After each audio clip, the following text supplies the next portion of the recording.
He talks about the extravagance and big expenditure by State House, and it. First he was talking about the convoy. I came with the convoy. Yes, that convoy is because of terrorism. If there was no terrorism, I just walk on foot. I have no problem at all. Now, the 200 billion shillings for State House. Yes, this is because I'm not a decoration president. To be there just president, I am a working president. Now, this money, when some of the actors fail to do their work, I do it myself. You see me as a guerrilla.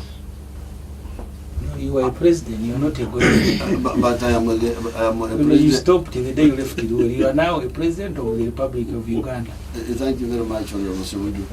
But I am a president who has got a discipline over guerrilla. Now, the guerrilla does things at a time.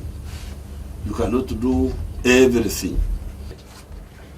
I think if you've been around and in Uganda for some time, you'd certainly know that President Museveni will not answer that question. All the time he has offered himself is being urged to stand. Is that illegal? He creates an impression that him as a person is not interested. But people are urging him to stand. And that's why in many NRA meetings, where the process of him becoming a candidate starts with some resolution of Anite and Omona urging His Excellency to stand. And that's how he has gone against his own word. Because if you read his manifesto, I think the one of 2001, at least on more than 4 pages where he said, I am not coming back. And eventually he was urged. So you are right to say he's one of the cleverest men we have in this country. But the point is, and the president said it in his book, what are Africa's problems? If we don't sort out politics, governance, you will not stop discussing it. Because let me tell you, Oscar, the president, when he came here and captured power, 1986, Uganda was the project. Along with the way the president became the project, the amount of money now we spend on the presidency and keeping him in power is almost more than the amount of money we spend. You're talking about delivering services. You'll never deliver services once a leader becomes the project of a country. The president came here, he said, I will go and buy furniture in Kawempe. He was riding Santana. He gave his ministers in Saniraure, he said, we must be frugal with our resources. When I was in South Sudan, at the inauguration of that country, the president came with his jet, the chopper was there was a motorcade. When you combine the amount of money we spend on the president visit, in fact, I sat with the ministers and MPs from UK and other countries that had been sent there by the speaker. When the president arrived, they were wondering whether he was the president of South Sudan. South Africa, which is the second biggest economy in Africa, their president came with 3 vehicles provided by South Sudan. The one of Uganda came with a jet, with a chopper, with a motorcade of about 50. And even all these people you see now who are hovering around, it is not because they love the president more than Mushega. It is because they have discovered when you go and begin praising the president, there will be personal benefits. And that's what is killing Uganda. We will never discuss anything. In the parliament, we are discussing the president. On radio, everybody is discussing Mr. Museveni. And it is only him who can stop this discussion.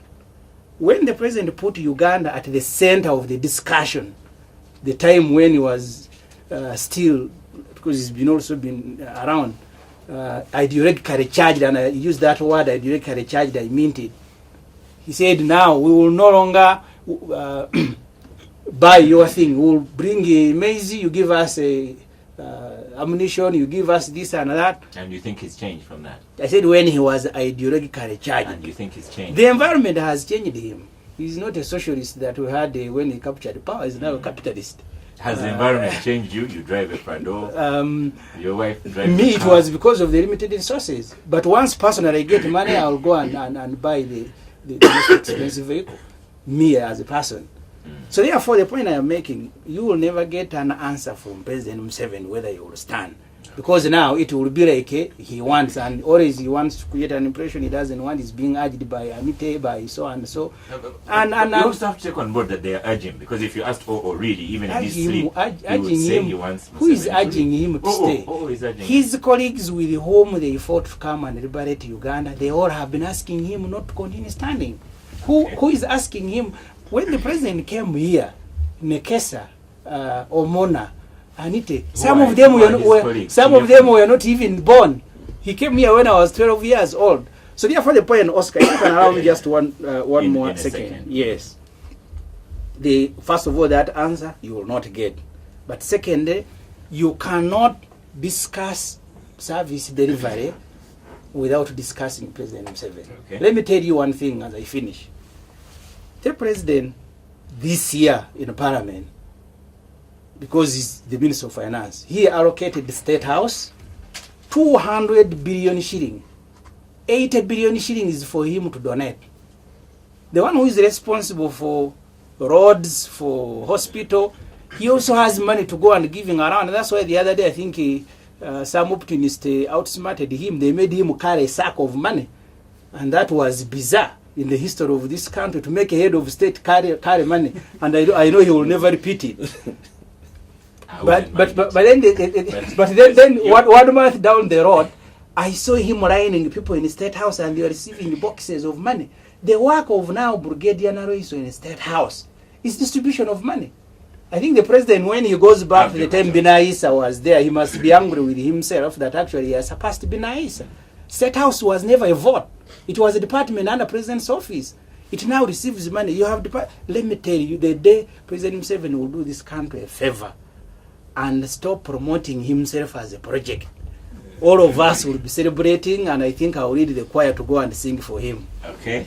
The problem of Ugandans is indiscipline, spending too much, spendthrifts, extravagance. They don't know how to save, and okekeres. They don't know. They are not like the Asians who are very good at okekeres. So if the people are not saving and they are not investing so that you support them and managing well, one option is what the Russians did, and that's what I've been experimenting with, like when I support the banana project. You have got a scientist who has got the knowledge, but he has no money. We give him money, and we see whether it does. Well, that's what the Russians did. Those scientists became now the producers, but working for the government, working for the parastatals. Really, that's what we are struggling with. But otherwise, capacity we have built it, and we are moving very well. Now, going to other issues,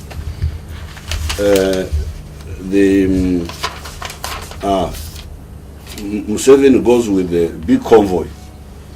Well, Uganda happens to be in the midst of a turbulent area. I don't know whether Semuju Ibrahim has ever joined the Tabliks. Some people are trying to bring terrorism here. I am a Tablik. You are a Tablik? Yes. Well, I hope you are not linked to the other man. What is his name? Jamil Mukuru. So, we are living in a turbulent part of Africa, and we have to take measures against terrorism. And for that one, I can walk, I have no problem, I can sleep anywhere. But when it comes to anti-terrorism measures, sorry, we have no apologies to say that we secure the president of Uganda so that we do our work. And Uganda has been in the front line of fighting those terrorists. You are talking of South Sudan, but those are your issues. South Sudan, you know Uganda stand on South Sudan. So if you don't know that, then you shouldn't be in Parliament. Now, He talks about the extravagance and big expenditure by State House, and it. First he was talking about the convoy. I came with Yes. the convoy. Yes, that convoy is because of terrorism. If there was no terrorism, I just walk on foot. I have no problem at all. Now, the 200 billion shillings for State House. Yes, this is because I'm not a decoration president. To be there just president, I am a working president. Fortunately, my State House controller is here. She came here by accident. I normally don't go around with her. But we're coming from now. This money, when some of the actors fail to do their work, I do it myself. I start model villages. You can go and visit them. Model parishes, not just villages. I don't know how many we have. You can actually give a statement and actually later. Let them go and visit them. Like I think money has been going through NADS, through you, members of parliament, through the districts. Big amount of money has been going, but they have not been using it properly until we have had to come in now to use the army, and you will see the difference. But even before that, I couldn't be part of this. Not helping the people. Around Kisozi, I have 9 villages with 1,500 homesteads. They have now gone to 1,700. I couldn't just go on watching those people. The man of NADS, some of it was coming from through Gomba, through Mpigi. At that time, Mpigi was a district. But I wouldn't see what was happening. The other man was coming through Zimbabwe. I was not seeing what was happening. But because of this budget of mine, I was able to intervene in those 9 villages. You go there and see the difference. Your Excellency, that creates a management problem. If you are running parallel, we understand the president would like to intervene, but for example, if it was the business world, the business would collapse. No. Because if you are running something is not working, then you run a parallel institution. Well, so you are paying the other one, paying this one. Well, this is not a management unit. This is also a political unit. But the management is important. It is important, but you cannot manage a country like you manage a business, because there is also politics. There was decentralization. It is in the constitution. These people take big chunk of money. It goes, but they don't perform as well as I would like. What is wrong with me having the flexibility to say, okay, you people, I see what you are doing, but you also come here and see what I'm doing? But you appoint, the better example where the confusion is you have, for example, Ministry of Lands. You appoint a Minister of Lands. Then you also appoint the assistant ministers, the ministers of state. Then you have a Minister of State for Lands who is fighting, perhaps perceived as fighting, the Minister for Lands. Then you have a desk in State House for lands. And you have all these competing forces. Sometimes you have a Inspector General of Police also going to do lands. But then all these people are your appointees. So what is wrong with just dismissing the others and say, now this is what we have? You see, dismissing is a crude method. Retire the others and say, I want efficiency. Because it's also the question of concept. Somebody is saying that these peasants cannot get out of poverty.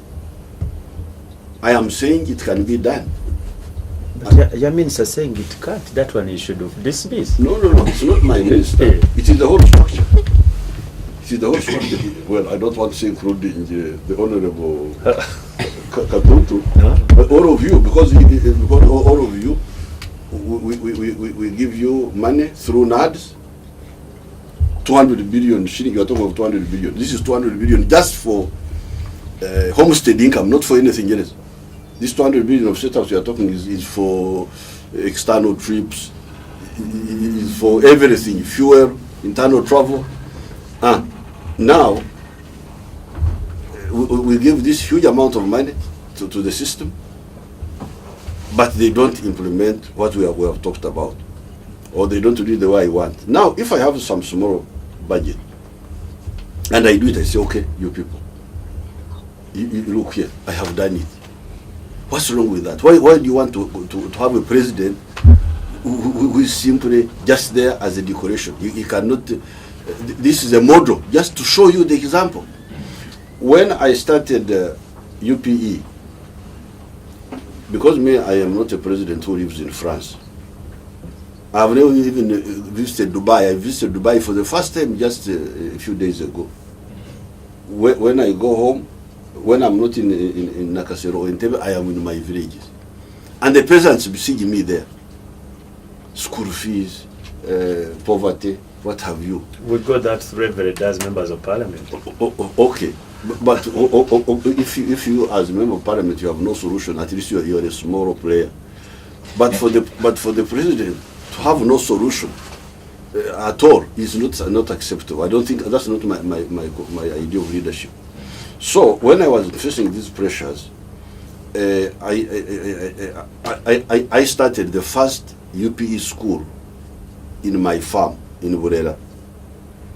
So I said, what does it need to provide free education? What if I built the classrooms, paid the teachers? Why can't the children study free? So I started. Using part of this budget, I built a primary school. Before UPE, before I was able to come out to the public and say, now we can provide free education for the whole country, I first did a pilot in my farm there. I gave them land, almost 100 acres, and I built their school. So the children come and studied. So we can provide, I started another pilot in Rekumburo. So this budget of this president you are talking about, which you are trying to make fun of, what is a budget which delivers help to the people of Uganda. Okay. But besides, this president is not somebody who just goes around with typewriter, with typists and people like that. He's a president who contributes to the security of the country. Some of that money handles the SFC, isn't it? Yeah. Yes, SFC. There is a whole force, a very big force. Special Forces Command. Yes. So some of that money supports. So please, the 200 billion. SFC will come back to that one, Your Excellency, Chief Gangster, because I also put to you that maybe the ones in the regular are equally annoyed with SFC. We had refinery as well, oil prices going down globally, but in Uganda, when I put petrol after this show, my pocket is damaged. Well, that's a good question. I'm going to study it. I haven't studied it. Why the local price here should still be high when the global price? I haven't studied it. I have to study it unless these people have some information. Okay, so that you give a response to that in due course. In due course. And then the refinery issue. Can we still now afford the refinery with all these oil prices? They are predicted to be down for nearly 2 years from now. No, we shall build our refinery, one way or the other, because the oil prices are going down. Globally, they are going down because of the Americans who discovered this shale gas, shale something which produces both gas and fuel. But what I hear is that extracting that shale is expensive. That if the price of oil, I think that's why the Saudis are allowing the price to collapse, because when it collapses below a certain point, then the share operations will not be profitable. I have had that argument. But for us, whatever the price of oil is, we shall produce our oil. We shall, if the companies don't want to build the refinery, we shall build it ourselves. But it's a question of economics, Your Excellency. The economics suggest that building this large house to process our oil is going to be far more expensive than the alternative. We do like the refinery as a matter of pride, but is pride enough to fund the refinery? Whatever the price is, we are going to, Uganda is going to benefit, because we have got now 6 billion barrels proven. You may not get all of it out of the ground. You may get, let's say, even if you say you are to get out 2 billion, you know, because of the science of extraction, not all of it will be pumped out. Even if you said 2 billion, when the price was 100 a barrel, that would have been a total of 200 billion. 100 times 200. 2 billion. 200 billion. That would have been 200 billion US dollar. dollars. But even if now it goes to 60, that will still be 600. no, more than So it will be 120. 120 billion. That's not a small amount of money. And building the refinery, if we are going to use, I don't know how much, 2 billion or whatever, out of the 100. At some point, Your Excellency, will you know? Because that's part of the problem. We want, you advocate transparency. Will there be published a chart of accounts? It's going to cost this much. So far it has cost this much. But when? Because this simple, as a government looking ahead, you wishing for service delivery, all this information should have been published earlier, so that we are all with No, you the only thinking day, this is a the good only, economic the only decision. day was that I nominated Professor Nakimera, a lady, to head this petroleum authority with another some other people there. When I sent them to the Katuntus, they said they were not. There are issues. That they were not good. When I talked to those women myself, very brilliant, that Nakimera. So that's what has delayed. I've been discussing with my young sister Rebecca. That's what delayed the petroleum authority. Otherwise, we are moving. We have finished all the other issues. Well, if we have some issues, Your Excellency, maybe it's better you address the issues we raise, because you can't just say, oh no, we can't. We always give reasons. Well, I don't. This is not for here. Yeah. But that's what delayed, because the names which had been proposed to me, I didn't know Nakimera, but she's a very highly qualified scientist, petroleum geologist or something. Now, regarding the cadres, the quality of the cadres is going down. I don't really believe so. What we have done, it's true that we had to expand the cadreship. That's why I started the patriotic clubs and a patriotism secretariat led by Lieutenant Colonel Matsuko or Daouk, or those people. They are there. They are manufacturing a lot of young people in those schools. Now, then the other one of who are these people who are urging Museveni to continue when his Bush colleagues are saying you go away? Oh, my dear friend, you see, this is part of the problem. There's somebody who fell in the lake, thinking it was a pad of water. The force which we have is a very strong force. You may see some of these politicians, a few of them, Amanya Mshaga, the ones you know. But the people who fought for, they are there. The ones you see are not. These were the political leaders. But how about all that force? Which you think Kampala was captured by Besigye and Amanya Mshaga and this handful of people? They are those who fought for. They are there.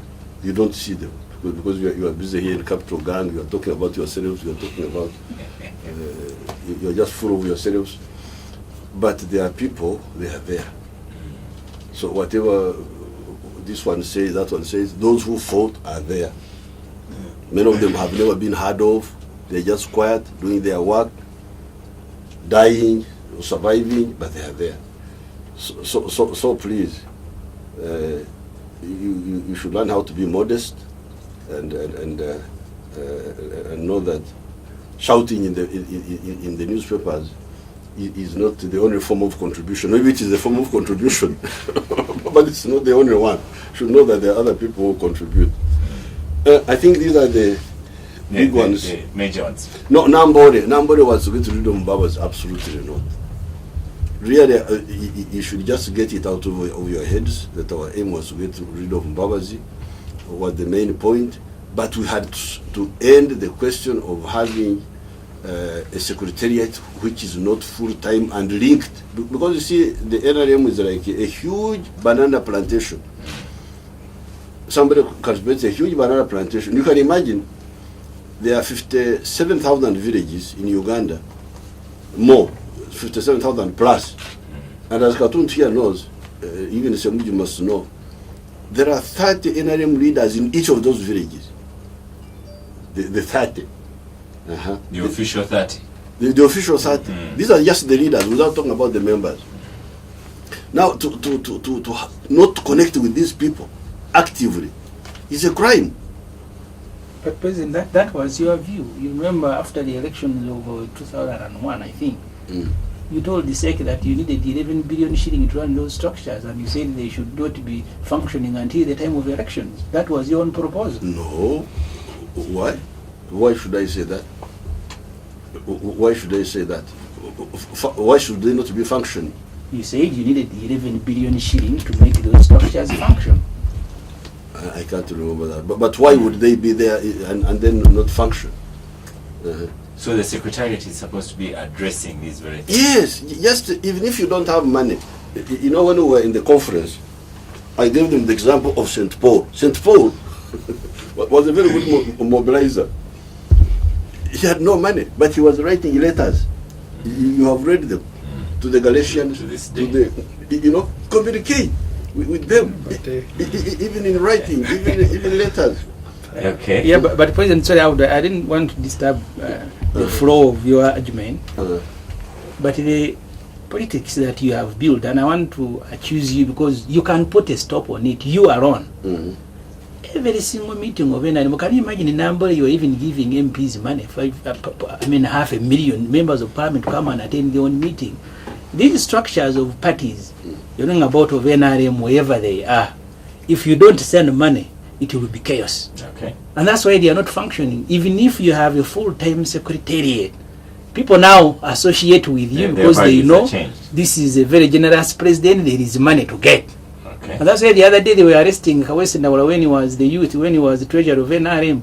Nearly they were lynching him until military police had to go there. Because every meeting of NRM now is a meeting to get money. Can you imagine in Nambole, even the wheelchair you had provided for people who are disabled, they took the wheelchair. Said this is NRM thing, we must go. When we had them in the meeting, I was still a student, they took our blankets and spoon and fork. Okay. So that culture, sir, you can stop. Okay. There's a problem. There's a problem of money. What do you call this? Mercenarizing. Yes. Monetizing. Monetizing the politics, which is a mistake. If you read my statement, I really castigated it. And I advised them how to get out of it. They will get out of it. They will get out of it. It's a mistake, but the structure is there.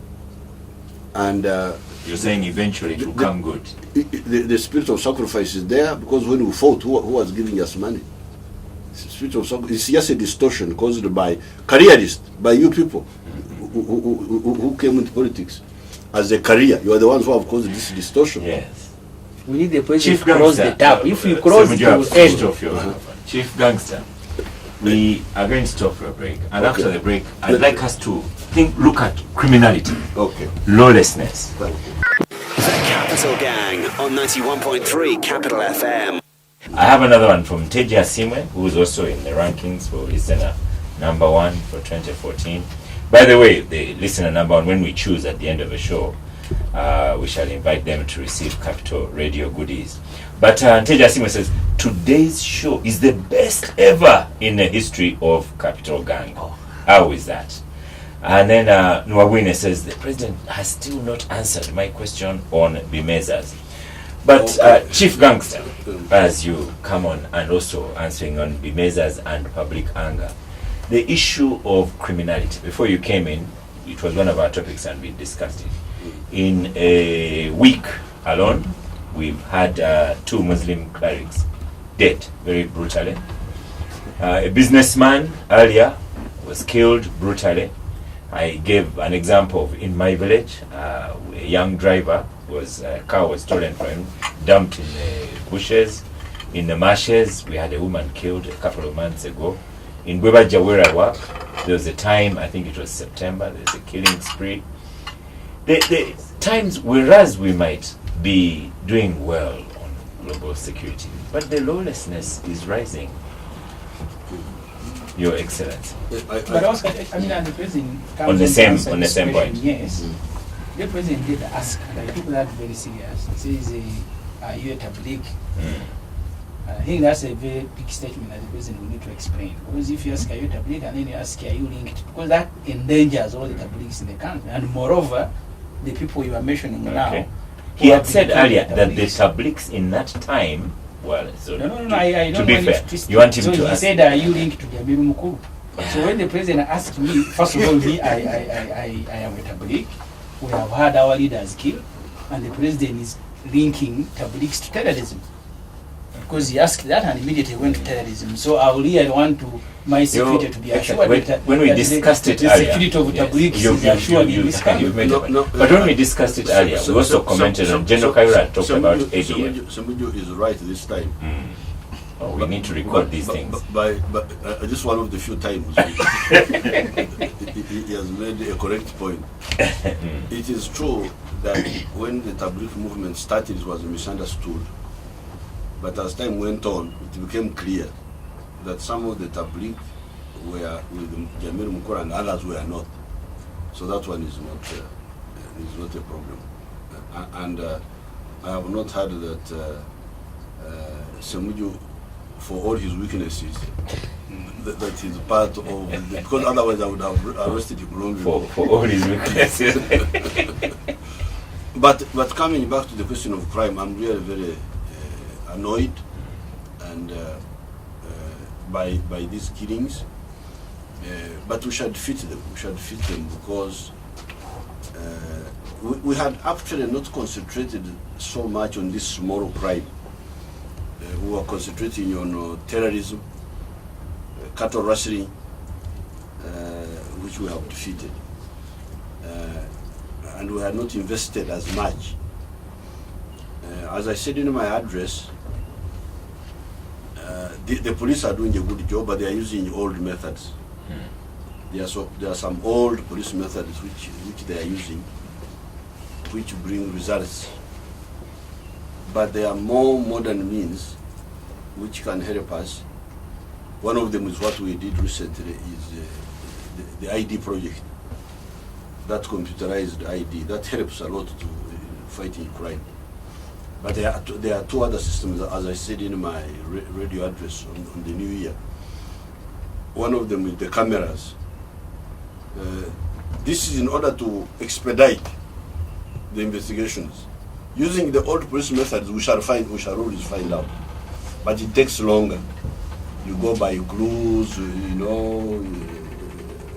like for instance, the one who killed Muaya. Those 2 people on the motorcycle who killed Muaya. They came on a motorcycle. Muaya was a man of the people. He had no bodyguarding, nothing, just there. He was sitting on the veranda of his house at night. I think it was like 9. Sitting in the veranda of his house. These people came as if they were going to greet him. And shot him. And shot him. Now, they didn't know that somebody was seeing them. They thought he was alone. So of course, the one who saw them didn't know exactly who they were, so we shall have to work on that. How tall were they? How it's a long investigation, a long investigative, analytical. But for instance, especially in the towns, if you had like cameras, straight away you would see the. Maybe not even if he's covering his face or what, but you would see the. It would make the investigation much quicker. So we are going to really now address crime. The way we addressed terrorism, the way we addressed cattle rustling, we are now going to address the criminality. The accusation you have, Your Excellency, Chief Minister, at least for the towns. Yes. At least for the towns, because even the other man who killed the sheikh who was in the town. The one who was coming out again from like a mosque, was coming from a mosque. Again, all these are missed opportunities. If there were cameras there, So public institutions.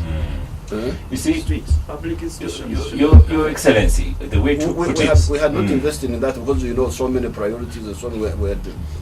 And it was not so much pressure. We had not concentrated on it as a big problem. But now that it is a problem, we are going to invest and deal with it. Because police needs to gain the public's confidence that they will be able to investigate something. In London, you remember when somebody came and planted a bomb in the underground train. This was some years ago. Somebody came and put a bomb, but the people who were in the central control very soon were able to unload.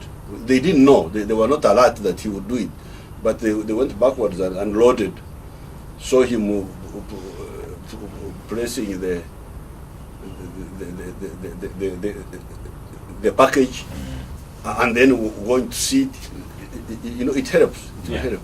The confidence that we need to have with police is, of course, in competence and managing such crime. But then the same Jews also accuse you that the police is equipped in managing political disturbances. If, for example, Kano Besigye says he's walking to Capital Gang now, he'll be managed quickly and swiftly. No, but you say, But when you even saw them involved himself in the Abama Mbabazi conflict. When will we get to that position where even such criminality is sorted out swiftly? That's an opinion that should not come from a member of parliament. Because the member of parliament should know that riot police has nothing to do, even if there is no riot, and the riot policemen are in their barracks, they will not be dealing with a crime. The crime is only dealt with by CID and by the plain-clothes policemen who go there on the scene. They have nothing to do with even if there was no riot. So you cannot say the riot policemen are diverted with. If they were not diverted, they would have. No, maybe I need to make the point. No. Let the Chief Minister finish, and then we'll do a final round of comments and finish with him. Because the police is totally specialized. If there is a crime, it is the CID who are full time on that job. If it is a riot, it will be the riot people who will be dealing with it. There is no way they can be diverted because of political reasons. So that's a different branch altogether.